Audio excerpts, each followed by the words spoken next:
Okay, so I've got my paint mixed up. I've mixed up Miss Mustard Seed milk paint in Artismo. It's a really dark, rich blue that I just love. Now this particular washstand, I'm going to do a layered technique. I'm going to have some of the natural wood showing through. I'm going to have some of the dark blue that Artismo showing through, and then I'm going to paint the final coat in a lighter shade of blue, but I'll show you that when we get to it. So for now, I've mixed up the paint that I need. I did not add any bonding agent because I want this to chip. The surface has been lightly sanded, vacuumed, and cleaned, so everything's ready to go, ready to clean, ready to paint. And here we go. So I'm using my paintbrush to stir the paint around a little bit. I don't have a lot of paint in here, so it's easy to stir it with the paintbrush. Now we just get started. Look at that rich blue, isn't that gorgeous?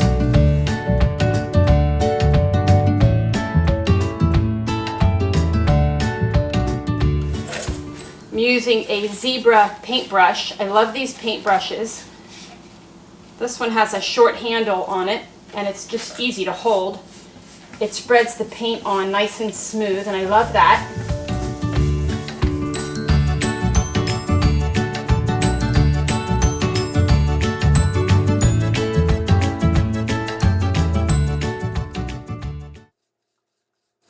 I keep the paint stirred up really well.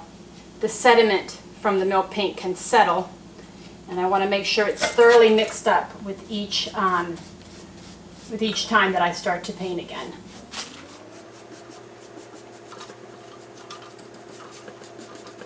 You notice I'm painting in the direction of the wood, and the center part of this panel door goes this way, the grain goes this way, and then the outer edges of it go downward. And I'm going to paint the hardware on this piece. Sometimes I do that, sometimes I don't. I kind of like the look of a little bit of the hardware being chipped off of the paint.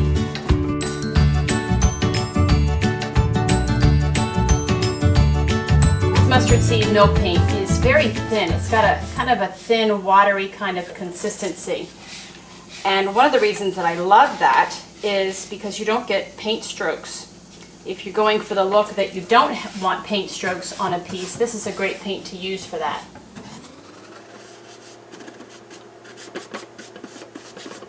Now the inside panel, the grain of the wood is going downward, vertical this way, but to get into all the little nooks and crannies, I'm going this direction, then I'm going to go back and lay off the paint that way. You notice my little tapping to really get that paint into the nooks and crannies there.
There you go, the first coat. Okay, so the next step in creating this layered look on this washstand, once the first coat is all dry, this is Miss Mustard Seed and Artismo, And the whole thing is completely dry. I did not do 2 coats. I only needed to do 1 coat for this step, for this process. The next step is to create a resist so that parts of this darker blue will show through when I put on the next color, which is a lighter shade of blue. And I'll show you that in the next video. But for this step, all I have to do is take a piece of beeswax and I'm going to rub it on the areas where I want the blue to show through. So around the handles,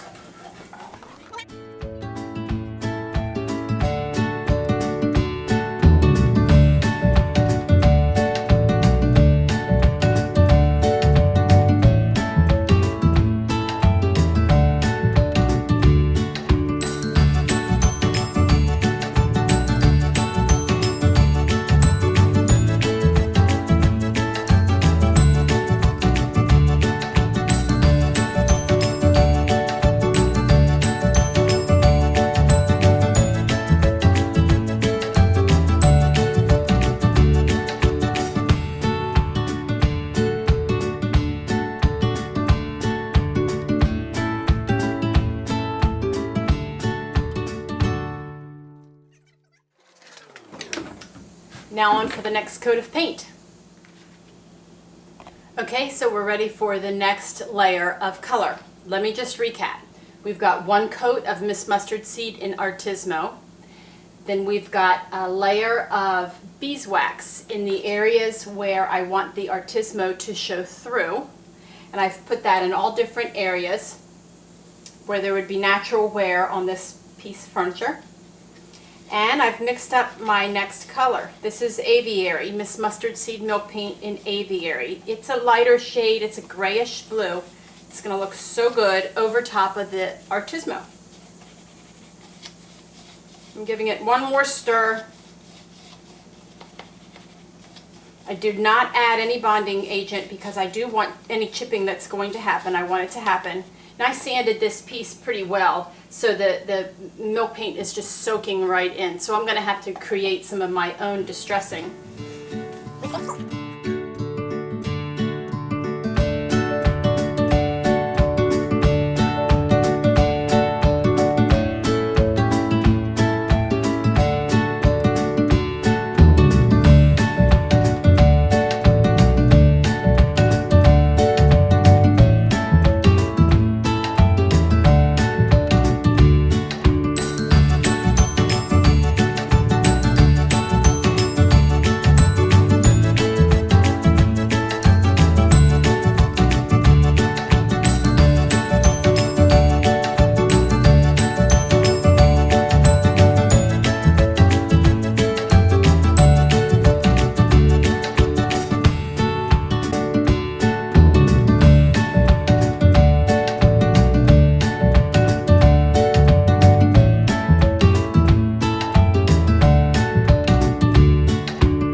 Okay, so the next step in this layered technique that I'm showing you on this washstand is to distress it. This is the fun part. And I distress in 2 different ways. I use a sanding square, and if it's too worn out, if I don't have one that's the super fine or I have one that's really worn out, I just wrap it with a leftover piece from my disc sander. This is 220 grit. I just wrap it around. Gives me a nice flat surface to use. So I can use that. And I also use another unconventional kind of method with this Japanese Santoku cutting knife. I know that sounds crazy. The Santoku knife has a fairly flat edge, and I can use that to just scrape off the surface of the paint. I'm very, very careful not to gouge the furniture. I don't want to do that. I just want to take off and chip away parts of the paint to give it that authentic aged look. So we'll get started with the sandpaper. Once the paint is completely dry, Miss Mustard Seed milk paint needs to be lightly sanded over anyway, because it leaves like a chalky kind of finish because of the minerals that make up the chalk paint.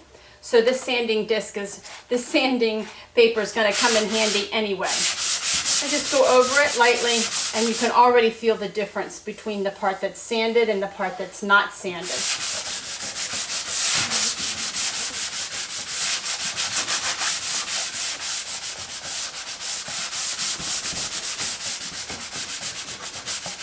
Now, in areas where I want it to be a little more distressed, I can just work those areas a little bit more, and it comes off like that.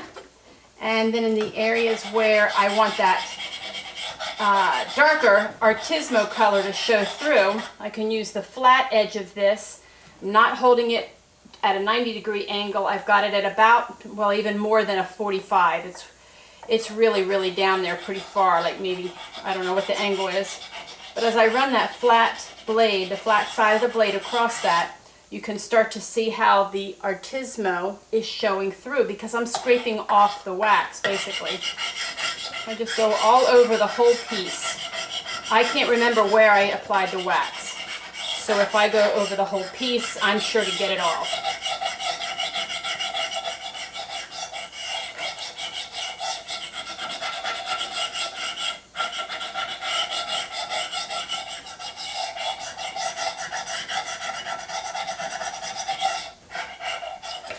Now I can hold that blade, the handle of the knife, very loosely in my hand, and I can also scrape along the edge, which gives another look to the distressing. It chips off part of the wood, part of the paint, not the wood. That's what we want to be careful not to do. I've distressed a lot of pieces of furniture this way, and it's really one of my favorite methods because to me it's the most authentic looking chipped away finish. Now that we're closer, you can really see the effect of using a darker paint and a lighter paint over top. Here I'm using the 220 grit sandpaper that I've wrapped around my sanding block, and I'm just lightly going over the whole piece to smooth out the texture that Miss Mustard Seed milk paint can produce. You can also see that I'm using my Japanese Santoku knife, not in the kitchen, but out in the workshop, to just gently scrape off the areas where I applied the beeswax. The beeswax acts as a resist. Remember, we put that on the blue, on the dark blue, so that after we painted the light blue, we could scrape it off and we would see the dark blue coming through. This really does produce a pretty look. And using these two colors kind of makes it look denim. I really am loving the results of this. I go around the edges where there would be some natural wearing that would happen. I did open up the other door so that I could access this door a little bit better.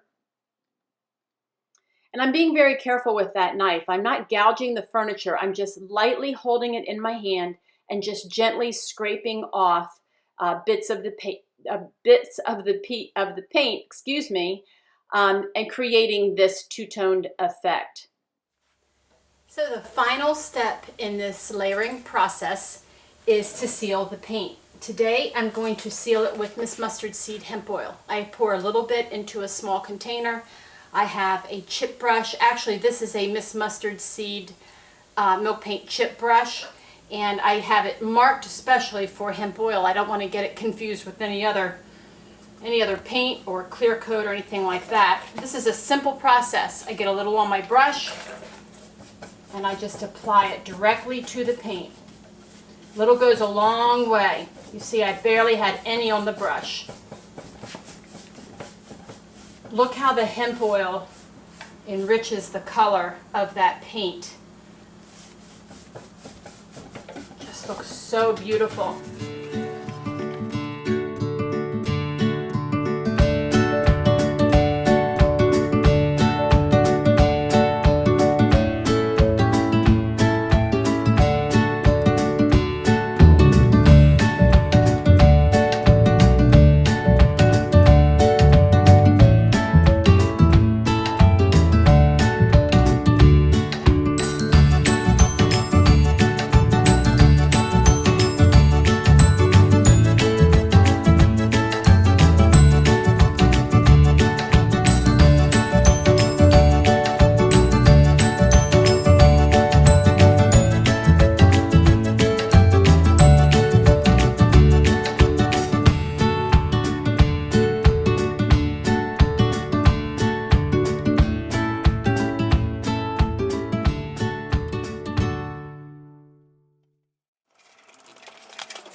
Final step with that, with the hemp oil, is just to go back with a clean, soft cloth. You can either use a microfiber cloth, or in this case I'm using a lint-free disposable cloth that I keep on hand here in the workshop.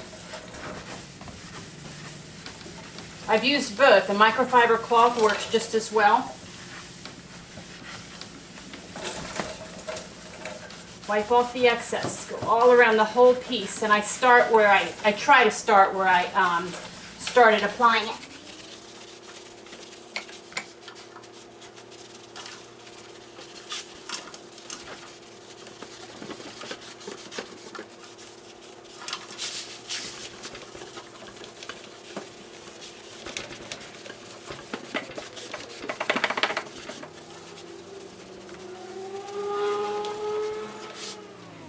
Alright, so that's it for this side. I'm going to work on the other two sides. It's the same process. And this piece is almost finished, except for the very top. I don't know if you noticed, but we removed the top from this washstand. So stay tuned for that.